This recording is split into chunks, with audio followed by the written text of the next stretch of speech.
Hello दोस्तों, हमारे channel the Toons पर आप सभी का बहुत बहुत स्वागत है। आज की कहानी का नाम है सुनहरी घड़ी और नन्ही परी। एक बार की बात है, एक छोटा सा प्यारा सा गांव था जिसमें एक नदी के किनारे बहुत ही सुंदर सुनहरी घड़ी रखी हुई थी। हर कोई उस सुनहरी घड़ी को देखता था पर उसे कोई भी छू नहीं पाता था। हर किसी को ऐसा लगता था कि इस सुनहरी घड़ी के अंदर कोई ना कोई जादू छुपा हुआ है। एक दिन एक गांव की ही नन्ही सी लड़की जिसका नाम तारा था, उसने उस सुनहरी घड़ी के बारे में बहुत कुछ सुन रखा था कि उस सुनहरी घड़ी में कोई जादू है। एक दिन उस तारा ने नन्ही सी बच्ची ने तय किया कि वह उस घड़ी को देखेगी और जानने की कोशिश करेगी कि उसमें क्या जादू है। तारा ने घड़ी के पास जाकर उसे ध्यान से देखा। तारा ने जैसे ही घड़ी को ध्यान से देखा तो घड़ी में एक अजीब सी चमक दिखाई दे रही थी। तारा ने सोचा सारा जादू इस चमक में ही है। जैसे ही तारा ने घड़ी को छूने की कोशिश की, लेकिन उसकी उंगलियों ने सिर्फ हवा को ही छुआ।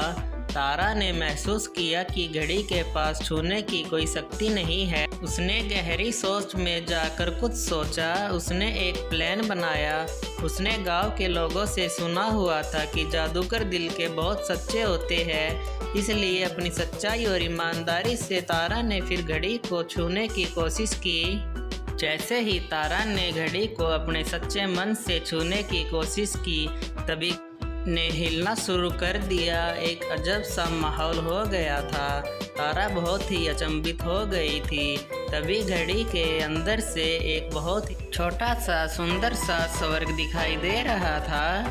वह स्वर्ग तारा को मंत्रमुग्ध कर रहा था। तारा ने स्वर्ग की ओर बढ़ने की कोशिश की, लेकिन वह वहां पहुंच नहीं पा रही थी। उससे पहले ही तारा को आवाज़ सुनाई दी, सच्चे दिल से ही आ सकते हो। तारा ने गहरी सांस ली और जवाब दिया, मैं सच्चे दिल से ही आई हूँ। स्वर्ग की आवाज़ ने कहा, अगर तुम सच्चे दिल से आई हो तो इस स्वर्ग की सुंदरता को बचाओ और इस स्वर्ग की सुंदरता को सबके साथ बांटो।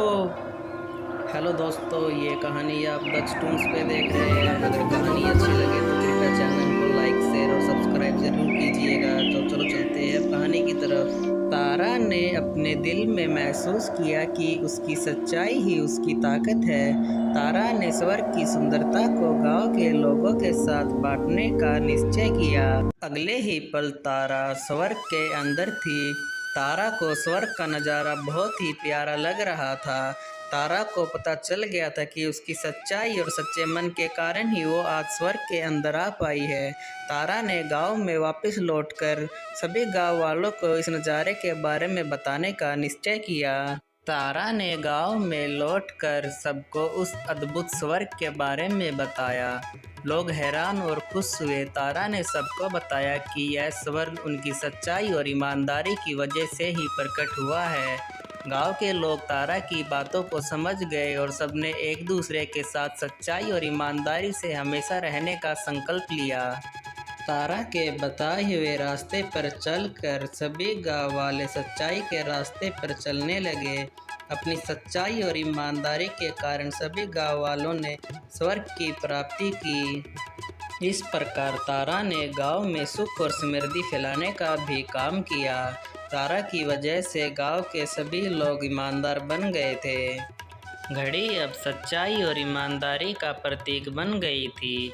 तारा ने और घड़ी ने हमेशा के लिए यह सिखाया कि सच्चाई और ईमानदारी से ही हम सबका दिल जीत सकते हैं और अद्भुत चीज़ों को, स्वर्ग जैसी चीज़ों को भी प्राप्त कर सकते हैं। और इस प्रकार सुनहरी घड़ी और तारा की कहानी ने सबको एक साथ सच्चे दिल से जीने की एक नई प्रेरणा दी। दोस्तों, कहानी अगर अच्छी लगी हो तो कृपया चैनल को लाइक, शेयर और सब्सक्राइब करना मत भूलना।